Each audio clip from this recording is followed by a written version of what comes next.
السلام علیکم۔ حضرت صلی اللہ علیہ وسلم کا زمانہ ظفولیت۔ حضرت صلی اللہ علیہ وسلم کا زمانہ ظفولیت کسی شخص کے اخلاق و کردار کا اندازہ لگانے کے لیے اس کے بچپن کو کافی اہمیت حاصل ہے۔ جس طرح انسان کی ظاہری خوبصورتی کا اندازہ کرنے کے لیے ضروری نہیں کہ اس کی بلوغ یا جوانی کا انتظار کیا جاوے، اسی طرح اس کی باطنی خوبصورتی کا اندازہ لگانے کے لیے بھی ضروری نہیں کہ اس کے بڑا ہونے کا انتظار کیا جائے، بلکہ بچپن میں ہی اس کے اطوار و عادات سے اس کی اخلاقی خوبصورتی کا اندازہ ہو سکتا ہے۔ جس طرح ایک خوبصورت انسان پیدا ہوتے ہی چھوٹے پیمانے پر خوبصورت سانچہ میں ڈلے ہوئے خط و خال اپنے ساتھ لاتا ہے، بائنا اسی طرح اس کے اخلاق بھی اس کے وجود میں موجود ہوتے ہیں۔ جب ہم نظریے کے تحت حضرت صلی اللہ علیہ وسلم کے بچپن کے حالات کا جو ہم تک پہنچے ہیں مطالعہ کرتے ہیں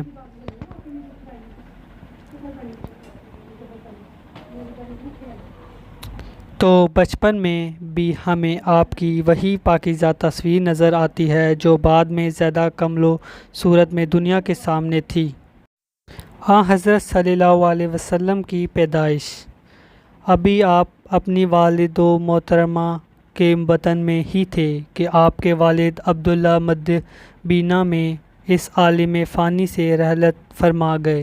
آپ کی والدہ ماجدہ کو بھی ابھی کم عمر ہی تھی کہ اور جن کی شادی پر ابھی تھوڑا عرصہ ہی گزرا تھا۔ بہت سخت صدمہ ہوا، لیکن اللہ تعالیٰ نے جلد ہی حضرت آمنہ کی تسلی کے سامان پیدا کر دیے۔ انہی ایام میں انہوں نے خواب دیکھا کہ ان کے اندر سے ایک چمکتا ہوا نور نکل کر تمام دنیا میں پھیل گیا ہے۔ چنانچہ 12 ربیع الاول مطابق 3 اگست 570 عیسوی کو 2 شبانہ کے روز صبح کے وقت اس موعود نور کا طلوع ہوا۔ آپ کی وضاحت۔ شروع میں چند یوم آپ کی والدہ نے اور پھر ٹوبیہ نے، جو ابو لہب کی آزاد کردہ لونڈی تھی، آپ کو دودھ پلایا۔ پھر دستور عرب کے مطابق جب بدوی عورتیں شہر مکہ میں آئیں تاکہ شرفا کے بچوں کو پرورش کرنے کے لیے اپنے ہمراہ لے جائیں تو حضرت